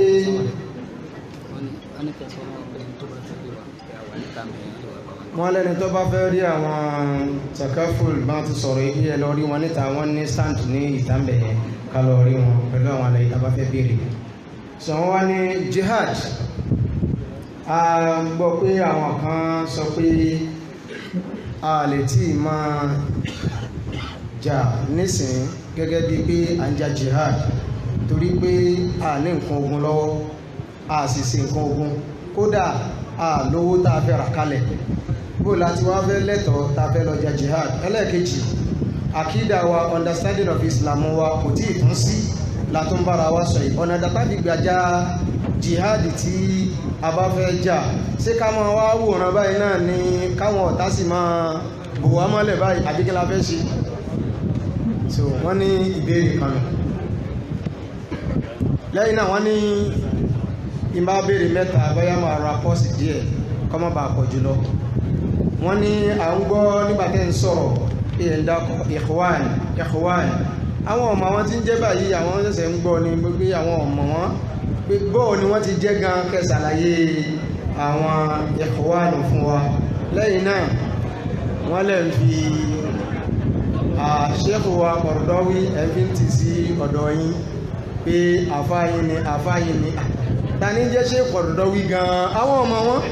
tó fi wá máa fáyín bóyá kí n pọ́sì lórí ìbéèrè mẹ́ta yẹn náà láti mọ̀ nípa ọ̀nà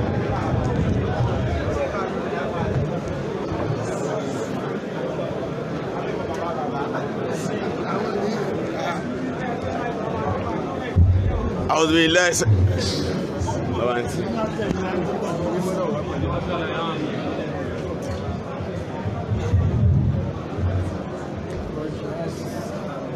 أعوذ بالله من الشيطان الرجيم بسم الله الرحمن الرحيم أشهد أن لا إله إلا الله وحده لا شريك له وأشهد أن محمدا عبده ورسوله اللهم صل وسلم على عبده ورسولك المصطفى السلام عليكم ورحمة الله وبركاته. وعليكم السلام ورحمة الله. inú kwẹ́sàn mẹ́ta tí wọ́n béèrè kwẹ́sàn ẹlẹ́ẹ̀kejì pé mo dárúkọ ikhwan kéèsè lẹ́ni ẹ bá lọ́wọ́ rìkọ́dìn ní ọ̀dákọ̀ ikhwan lẹ́ni wọ́n bá fẹ́ mọ́ ń pẹ́ ikhwan bàbá yín sọ wọ́n pé mọ́ dákọ̀ ikhwan níbí ẹ lọ wù látòkè dídá ẹ lè gbọ́ gbólóhùn ikhwan jàgbé innamal mu'minuna ikhwan ayé àti mo kéènù pé máa sọ pé ikhwan pẹ̀lú bá fẹ́ mọ ikhwan lọ́dọ̀ mi máa sọ fún yín ìmọ̀kẹ́ wá lẹ̀ mọ́ pé ẹ̀ńdàkọ̀ ikhwan gbogbo ń tàà bá ti sọ pátá àyígbàgbé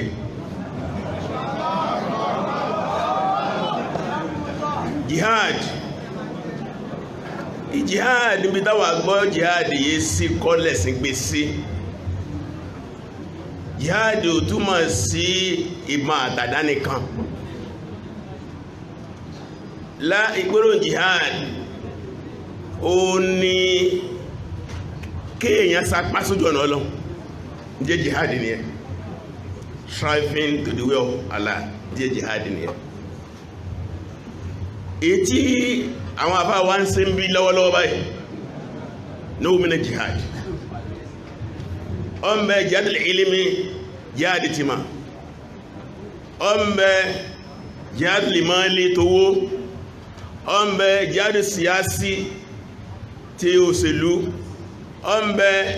jihad lisani ìdáfàwọn wí ọmọ jihad kọlámi tàbí gẹ́gẹ́sẹ́ ó sì ń bẹ alikital aljihad saifi ká lò nǹkan ogun gbogbo ẹ̀ lọ́wà sotiye tẹ́bá wá wo ní suratu Anfal àyá 60 ọlọ́ni wa'idulahum mastata'tum min quwwa wa min ribadil khayl turhibuna bi aduwwallahi wa aduwwakum wa akharina la ya'lamuna Allahu ya'lamuhum ọlọ́ni ẹ̀yin mùsùlùmí ẹ gbáradì dí àwọn ọ̀tá yín min quwwa pẹ̀lú agbára inú àwọn agbára tẹ́ bá ní wa min ribadil khayl níjọ́ náà lọ́wọ́ inú ẹni ká so ẹ̀sìn mọ́lẹ̀ tí a ti tírẹ́nì fógún ẹni lẹ́bìrì ọjọ́ kan tí àwọn sàbẹ́fẹ́ lọ sójú ogun Khalid lórí ìdí ogun àbákẹ́ wá sọ pé ìrẹ́ Khalid haribuhum kama yuharibunakum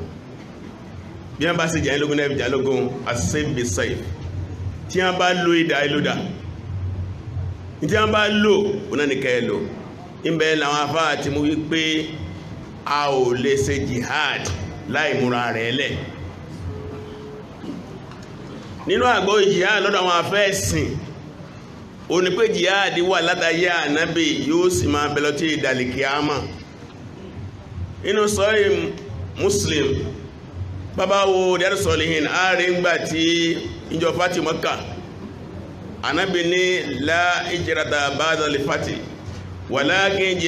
jihadun wa niyya wa idha istunfirtum fanfiru aw kama tasala Ànábì ní kò sí pé à ń fi ìlú lẹ̀ lápapọ̀ afọmọkàlá tó ń bọ̀ Madina kò sí mọ́ látòní lọ́wọ́ ṣùgbọ́kù ìsagbásójú ọ̀nà lọ àti àníyàn okù jihad tí olórí bá ti ní ogun yá ọya ogun yá náà ìyẹn náà ń pè ní jihad as-sayfi as-silahi jihad mú ká jàdá ní tó náà bàbá wa máa gbọ́nú wá sọ wípé kò sógun àdámọ́ ó wà jihad madin ila yawmil qiyamah yawm tí ìjàdì kìámà ṣùgbọ́n ní ṣùrùtù àkọ́kọ́ ẹ̀ ó ní idad preparation á lọ́mọ ogun á ní nǹkan ìjà inú ṣúrọ̀ ẹ̀dẹ̀ ní alẹ́ amir wọ́n yí jagun láìsẹ́ amir ní kéde ogun wọ́n kàkọ́ lé kó rán jáwé lọ jagun ìdàlúrú ní ẹgbòrú ẹ̀ a ní amir aláṣẹ òní ó pèpè ogun kó tó dípá wà máa ja ogun yẹn lọ yàtọ̀ sí jàǹdùkú ó sì ní bí ó ṣe àti ṣùrútù bí ó ṣe ja ogun yẹn àwọn afá kọ ọ̀rọ̀ lórí Imam Abdulhamid ó ní sálà lé lórí Imam Sambana ó ní sálà lórí Sayyid Qutb ó ní bá lórí Muhammad Ghazali ó ní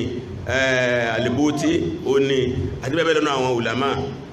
bàbá kọ̀dọ̀ ó tẹ̀ wá sí ọ̀rọ̀ jihad mujalladi méjì ni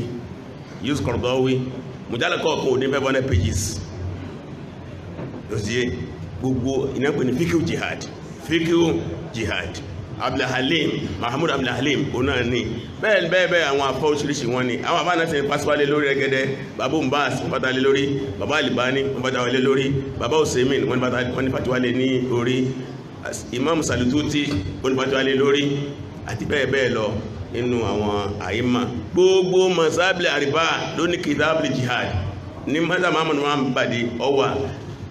Abu Hanifa ọwà Maliki ọwà Shafi ọwà náà ní kìtàbìlì jihad nínú àmàzá ìgbé wọn tí èyàn máa ń lọ ká eléyìí ni àgbọ́yé jihad kí wá ṣe ìdàlúrú kí ṣe Boko Haram fìtíyé ogun láàrin àwọn ẹni òdodo àtàwọn oníbàjẹ́ òun náà ni Ọlọ́run sọ pé wa kalimatullahi hiya al-ulya bóò ní gbólọ̀ ọlọ́sẹ̀ lékè iná ìnáwó tó rẹ̀ sí jihadi yẹ kì í wá serú rí táwọn ọ̀tá tí a máa ń sọ yí pé ìdálọ́wọ́ ọ̀tún wà lọ́wọ́ òsì bọ́ bá ti gbẹ̀ká bẹ́ẹ̀ ní orí rárá jihadi wà pẹ̀lú àgbọ́yẹ̀ ó sì máa ń lásìkò ó sì máa ń léètò ó máa ṣe ń jà jihad islam yìí sì ti ká máa ba nǹkan jẹ́ kódà gbà máa fẹ́ jagun lásìkò anábì sọ̀sọ́là ẹ má ba nǹkan oko wọn jẹ́ o ẹ má àwọn gílósù wọn ẹ má bà jẹ́ o ẹ gbọ́dọ̀ pọmọdé o ẹ gbọ́dọ̀ pàgbàlagbà o ẹ gbọ́dọ̀ pa obìnrin o bẹ́ẹ̀ lọ àfẹ́ ń bá mú nǹkan lọ́sẹ̀ lọ ó tún ní àwọn adabul jihad nínú islam etiquette of jihad àwọn ẹ̀kọ́ yáàyè tó fi yàtọ̀ sí ti islam ó di fíkì kan ní nínú fíkì islami fíkì olè jihad tí àwọn èèyàn máa ń kọ́ àwọn òsì gbogbo ọ̀pọ̀lọpọ̀ níbẹ̀ lọ́dọ̀ àwọn àfáà wa nígbà tí àwọn dókítà wa bá ń ṣe wáàsí wọ́n tún fi kún ìyẹn bẹ́ẹ̀ kébí rẹ̀ lẹ́kẹ̀ẹ́ wọ́n ní wọ́n dá bàbá Qaradawi bẹ́ẹ̀ ni wọ́n ní mùsùlùmí mi ni wọ́n ní ta ni wọ́n jẹ́ ọ̀kan nínú àwọn àfáà ìsìláàmù lágbàáyé lásìkò tá a wà yìí gbàgbé tí ọjọ́ orí ni ó fẹ́ má sábà tó jùmọ̀ lọ́jọ́ orí lórí ilẹ̀ ayé báyìí torí pé wọ́n ti lé ní 90 ìpàdé dáa sí pẹ̀lú wọn gbẹ̀yìn tí wọ́n bá yín sọ̀rọ̀ wà ń bẹ́ẹ̀ tí dr asọ́rọ̀ náà wà ń bẹ́ẹ̀ bàbá fẹ́nu ara ń sọ pé àwọn di 93 báyìí ọdún mẹ́tàlé ní àádọ́rùn Azhar ni wọ́n ti jáde nínú àwọn ulama Azhar nínú àwọn Azhari yún tipẹ́tipẹ́ òun náà ni ṣẹ̀ríà ni wọ́n ṣe wọ́n sì jẹ́ nínú àwọn àfáà kọ̀wé àgbáyé nínú àwọn Islamic organization tí wọ́n iṣẹ́ fún Islam lórí ilẹ̀ ayé òun náà ni Al-Ikhwan Muslimun the Muslim Brotherhood ní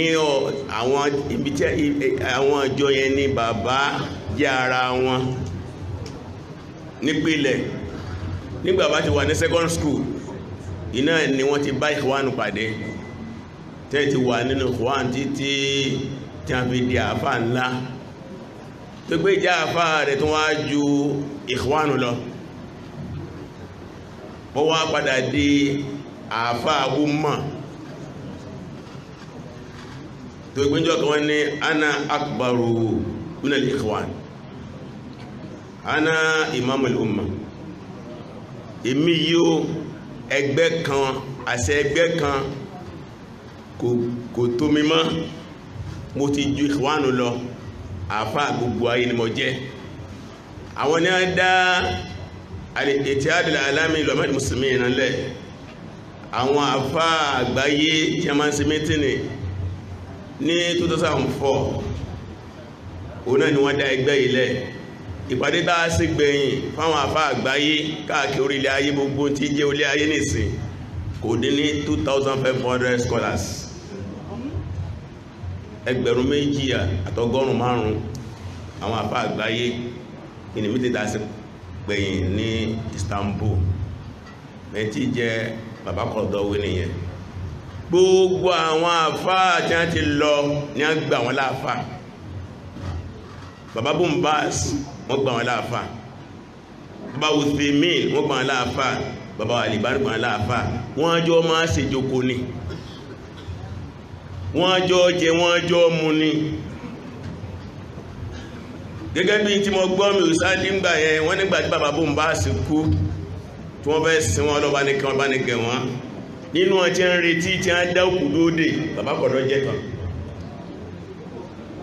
níjọ́ tí Abdulsalam Odidi kú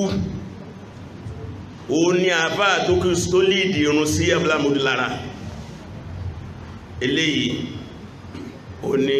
díẹ̀ nínú kàtí mo lè sọ fún nípa àtàjọ́ Qaradawi ṣùgbọ́n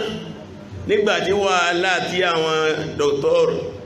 Sirajul tó máa mẹ́nubà tó dé lọ́dọ̀ yẹn àgbàlagbà wọ́n níjà ló dé lórí dòwe tí wàhálà dé láàrin umma Islam tí kálukú sì máa ní stand ìlòdì pé àwọn kan bẹ̀rẹ̀ sí sọ ìsọkúsọ ń pa Qaradawi wọ́n bẹ̀rẹ̀ sí pa àwọn arọ́ kàbìtì mọ́ bàbá yìí wọ́n bẹ̀rẹ̀ sí wọ nílẹ̀ bẹ̀rẹ̀ gan lábùkù tó ti yé nígbà tí ọ̀rọ̀ ti ṣẹlẹ̀ ìmọ̀sánjọ́ kan wípé lórí ilẹ̀ ayé tàà wà lénìí pẹ́ẹ́dẹ́ ń bú Qaradawi ẹ̀tẹ̀ ẹ̀dá kọ àfá kan tó sì dédé Qaradawi káwà gbọ́n ẹsẹ́gbẹ̀ ara wọn àwọn àfá náà wà lẹ́yìn tó ti yé wọ́n ní àfátíwà rẹ̀ kan ọlẹ̀ mú ní bẹ́ẹ̀ ni kò sáàbá kan táà ní fátíwà tó lẹ́nu gbèsè ayẹ látàrí àwọn sàbé tó ti yé gbogbo àwọn afáwà ńláńlá mẹ́tẹ̀ẹ̀ta tẹ́ máa ń sọ tó pàá kan bẹ́nu àṣàbá wọn ní ulama dunya thalatha pé àfá alẹ́ ayé ọ̀kọjá mẹ́ta bàbá Bin Baz Uthaymin Sheikh Albani gbogbo wọn làfá wá sí gbọ́n láàfá ṣùgbọ́n àfá alẹ́ ayé ọ̀tà síbẹ̀ yẹn kí wọ́n tó délé ayé láti ńlá àwọn àfá nígbà ń bẹ́lẹ̀ ayé ọ̀nà jẹ́kanú àwọn àfá nígbà wọn síláyà tó láwọn àfá àwọn náà sì mọ̀ pá àfá wà wọ́n sì gbọ́ra wọn lé tẹ́ ẹ bá rí àwọn nǹkan tí bàbá wa Bin Baz sọ bàbá Albani sọ bàbá wa òsèyìn sọ nípa Qaradawi kìí sọ̀rọ̀ kékeré bẹ́ẹ̀ ló náà sì sọ̀rọ̀ nípa wọn gbogbo gbàtọ́kọ̀ kan wọ́n kú lọ́lọ́rọ̀ lé lórí ní wákàtí kan tí fi ń ròyìn wọn kódà bàbá wa Uthaymin fatiwa kan bẹ ẹnu bàbá kọ̀dọ̀ mọ̀ pé bàbá ní kí n tó kànú tí a pé èèyàn máa rọ̀ ní fatiwa pé bàbá wa Uthaymin rọ̀ láwọn fatiwa kan pípé inú ẹ̀ náà ni pé tí arìnrìnàjò dínà arìnrìnàjò kù ìgbà wọn ni pé wọ́n ṣe fatiwa fáwọn ọmọ Saudi pé tí wọ́n bá kó Saudi Arabia lọ sí Europe lọ kẹ́kọ̀ọ́ kódà kí wọ́n lọ́dún mẹ́rin kí wọ́n lọ́dún márùn-ún wọ́n lẹ́tọ̀ọ́ àti dínà kù ẹnu bá kọ́ ní mo ti gbọ́ pé bàbá Uthaymin wọ́n wí bẹ́ẹ̀ tẹ́bá sì wò fàtàwà wọn ẹ̀bà ní ẹ̀bà ń bẹ̀ bẹ́ẹ̀ sí máa ń para wọn lẹ́nu nígbàtí bàbá kọ̀dọ̀ ṣe tí ààrẹ al-halal wal-haram tán bàbá wa Albani ló ṣe tàkíkẹ́ ló tàkíríjì àdísì yẹn ẹ lọ muqaddima Bulugh Marami tí wọ́n ṣe yẹn kẹ́ẹ̀wọ́ ọ̀rọ̀ tí wọ́n jọ ń sọ pẹ̀lú ara wọn gbogbo ní ń para wọn lé ṣé o lè fọ́ọ̀dẹ̀ àfá ẹni ọlá wọn ò kara wọn ní àbùkù ṣùgbọ́n àwọn kan dé nìsín wọ́n á wọ́kọ̀ ọ̀dọ́ wílẹ̀ bí wà tí tẹ́ sáfà wọ́n dà ní ẹmọ́ kàtí ẹ̀mà wọ́n ní inú àwọn jẹ́ sọ wọ́n ló ní wọ́n ṣe fátíwá pé kí wọ́n pa Gaddafi wọ́n play video ìgbà wọ́n ní àà bàbá Bin Baz ọlọ́bá ní kẹwọn lásìkò Saddam wọ́n náà sọ fátíwá gẹ́gbà Saddam ní mẹ́rin fátíwá dé ní àwọn afá àmọ́ sọ fátíwá bẹ́ẹ̀ tí máa wo ẹni yẹn wọ́n wo ṣùrú wọ́n pé kínkàn ní dawabiru takfir àwọn kankan tí yàn bá ṣe tẹ́mìlì pé ní kèfèrí àwọn dẹ̀kò bẹ́ẹ̀ gbogbo wọn yé sábà kékeré torí dẹ̀ ní sókí gbogbo wọn náà ní ẹni rẹ̀ gbogbo náà sì níbi tí wọ́n kù sí gbọ́nbi tó bá ti dáa jù tí ẹni tó bá ti dáadáa lára jù àmọ́ gbàgbé àìdá rẹ̀ ni lẹ́yìn náà báwọn bàbá ìbájẹ́ ní àlébù kìí sẹ́nu rúwà yìí tó bá tẹ́sẹ̀ wọn kí lá mọ̀ ìrí ayé wò la rírí torí díẹ̀ káfọ̀ fún àwọn àfá àgbọ̀dọ̀ wẹ́nì kankan lẹ́nu wọn ìyẹn jẹ́ bó ti jẹ́ lórí àwọn náà jẹ́ Ikhwan bọ́sọ̀ fún ilẹ̀ kan wípé ìláfà wó ní 1924 kí ìláfà tó wó ní ọlọ́ọ̀bá ti nù àwọn àfá kan ó ti nù wọ́n ní òye pé ìláfà àrùn sí o wọ́n bẹ̀ sí dìde pẹ̀lú akitiyan inú wọn ni bàbá Muhammad Abdul Wahab ní Najd tẹ́mà gbọ́dọ̀ kan pé wàbíyà àtàyè sí ni bàbá yìí wọ́n bẹ̀rẹ̀ sí dáhùn yẹn padà sínú Islam tó ti fẹ́ bàjẹ́ ní ilẹ̀ Libya Imam Sanusi dìde wọ́n pè dáwọ́tò Sanusiya ní Sudan Muhammad Mahdi ó náà dìde gbogbo ìpátá àìsàn tí ń ṣe kìláfà Islami àgbà yẹn ní 19th century 18th century wọ́n ti rí pé kí ní ìfẹ́ wó wọ́n bẹ̀ ti ṣẹ́ ní Jamal Afghani Muhammad Abdi gbogbo iná ń gbìyànjú ṣùgbọ́n tó ti bẹ́ ẹ̀pọ̀ òbóró má kìláfà wó ní 1924 kálukú àwọn òmù láti fẹ́ kì nínú àwọn tọ́lọ́ fún lóye ìjọ náà ni afákàtà ń pè ní Hassan Banna ọmọdé ni ọmọ tí ó kọjọ́ ọmọ 20 ọdún ń káàkiri ọ̀dọ̀ àwọn àfáà ńláńlá bólàfẹ́ ṣe títí ọlọ́ni kó kó àwọn ọmọ kéèkè àwọn èèyàn jọ níjọ́ náà lọ́hùn àwọn tó kọ́ rí wọn àkọjá 6 níbi tó ń pè ní Ismailiyya ibẹ̀ náà ti wá pèrè àwọn ní Da'watu Ikhwan al-Muslimin Jama'atu Ikhwan al-Muslimin ó wá dá ìjọ yẹn lẹ̀ 1928 ọdún kẹrin tí khilafa wó wọ́n fẹ́ dá khilafa padà ẹ̀jẹ̀ ń pè ní Ikhwan bó sì bẹ̀rẹ̀ nìyẹn kó wá dípá mìíràn irú Abdullah Maududi onáàdátẹ́lẹ̀ Jama'atul Islamiyya ní ilẹ̀ India, Pakistan bẹ́ẹ̀ lọ ẹ̀nà gbọ́ ìmáàmù ìpàmàtọ̀ dá Jama'at Tablighi ilẹ̀ ọ̀nà kálukú bẹ̀rẹ̀ díẹ̀ láti pa pé ẹjá dá Islam padà síbi tí ó yẹ kí ó wà ìyẹn wà nínú àwọn ẹgbẹ́ tí wọ́n dìde táwọn náà ń polongo Islam náà ni Jama'at Ikhwan al-Muslimin gbogbo kò sí wàhálà tẹ́lẹ̀ gbọ́ngbà ọ̀rọ̀ ní Saddam dé ọ̀rọ̀ kíníkan dé tí àwọn ọ̀tá tọwọ́ bọ̀ lórí pé Ikhwan ọ̀dá kíníkan ọ̀dá ọ̀pọ̀pọ̀ àwọn afá wáyéré Saudi ni wọ́n lọ níjọ́ náà lọ Jamia Islamiyya tí wọ́n bá kó àwọn olùkọ́ kalẹ̀ ní Jamia Islamiyya ìjọ́ náà lọ 90% àwọn olùkọ́ jọ́ náà lọ àwọn Ikhwan ọ̀gẹ̀dẹ̀ tó kòkó yè ó dìgì burúkú lórí díẹ̀ lẹ́yìn náà sèré kò sí ẹgbẹ́ kan kò síjọ kan tí ò ní lálébù tí ẹ̀ wal kamalu lillah lórí díẹ̀ ilé ní díẹ̀ tí mo lè sọ fún wa níbẹ̀ ẹ ti mọ́ kí ní jẹ́ jihad tani Qaradawi àwọn náà pè ní Ikhwan wallahu a'lam.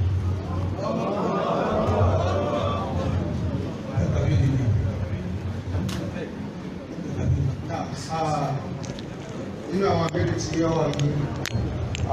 ọkùnrin sì tún padà lọ sọ́dọ̀ àwọn ṣéèkì wa wọ́n padà lọ sọ́dọ̀ àwọn pòfẹ́sọ̀ wa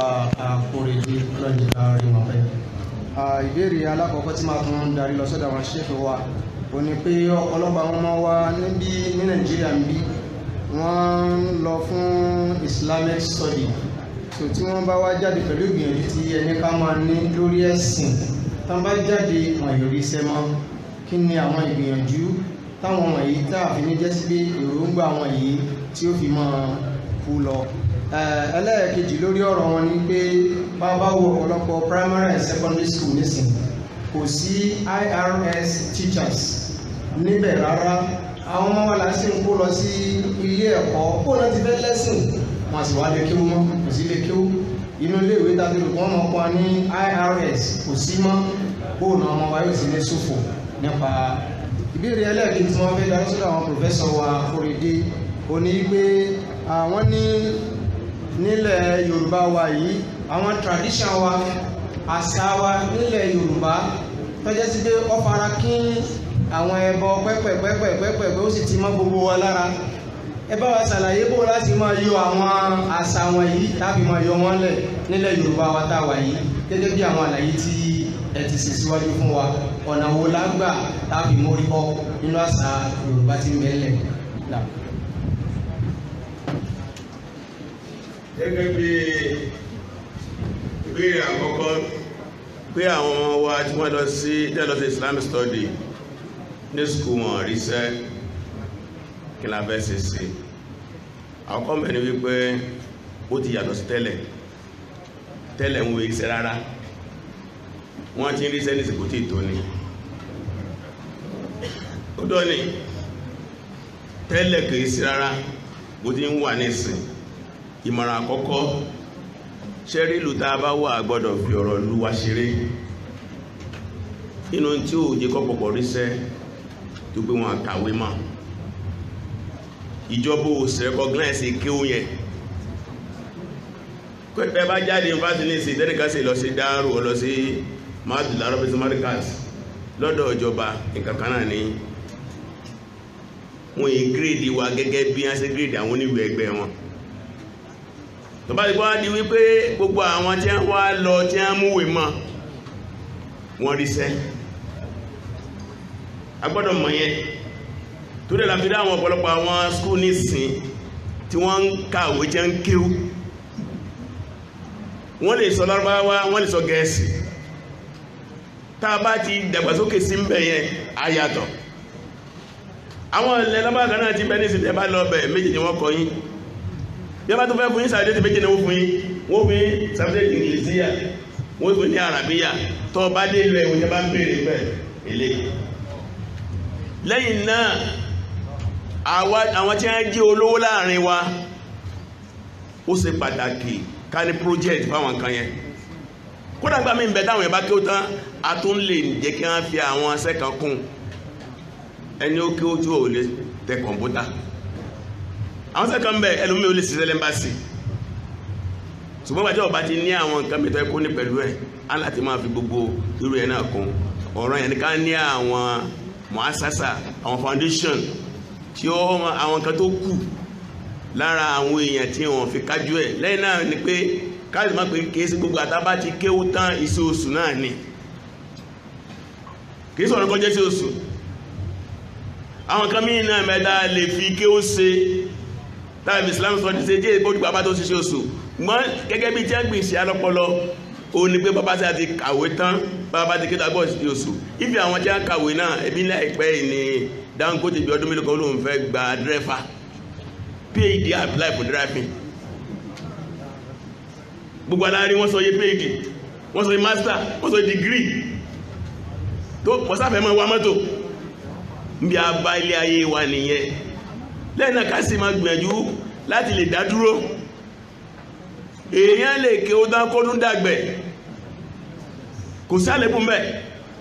ó lè jẹ́ oníṣòwò, kò sálẹ̀kùn bẹ́ẹ̀, ṣùgbọ́n ó níwé ẹ̀rí yẹn láti kájú ẹlẹ́kọjú òṣùwọ̀n pé èmi náà jẹ́ ọmọ orílẹ̀ rere, mo jẹ́ mùsùlùmí.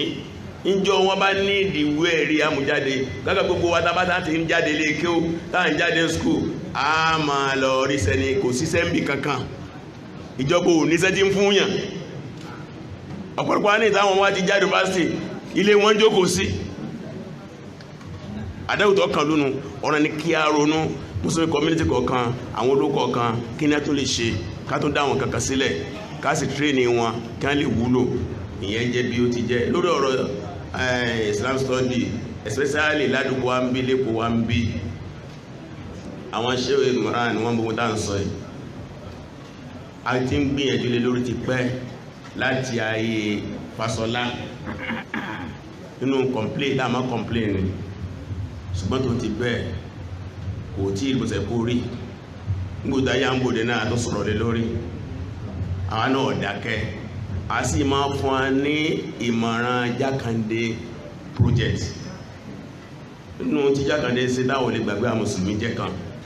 níjọ́ náà lọ́hùn gbogbo wọn tí a lọ sílé kéwú, Markaz lọ́lọ́ ni, Máàdù lọ́lọ́ ni, Àdàbí lọ́lọ́ ni, Dáhùn lọ́lọ́ ni. tó bá ti long vacation a sì training fún wọn, a camp wọn.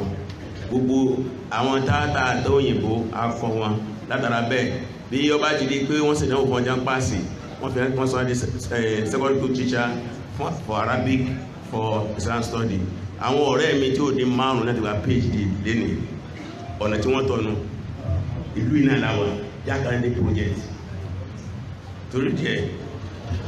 ní dákẹ́ náà ni ìjọba ọ̀kàwákún àti ọ̀pọ̀ ẹjá sòṣèlú, ẹjá dìbò, akẹ́làgbọ́ dìbò. ẹwà lẹ́ẹ̀rí wọ́n ní òsínbẹ̀ oníwò pín dáa tàníwò ìfún rárá. tàbí pé ní ìsìn ní House of Assembly irúyìn bí 15 bẹ́ẹ̀ inú àwọn kọmínísánà bẹ́ẹ̀ deputy governor àbí governor irúyìn ni ṣé ìyẹn ní wàhálà náà ni. gbogbo dáǹsì òsì náà ti láti Ìlọrin lọ sókè kò sí gbogbo dáǹsì ọ̀yìn bẹ́ẹ̀. torí díẹ̀ wọ́n ní ẹlẹ́rù ní gbébi tí kò ti wúwo, bá a bá fẹ́ kí ó yí padà àwọn náà lágbìyànjú lé ní orí wọlé dínà jáàdù fínà lánàá àdìyà náà ó sì pẹ̀lánà wallahu a'lam.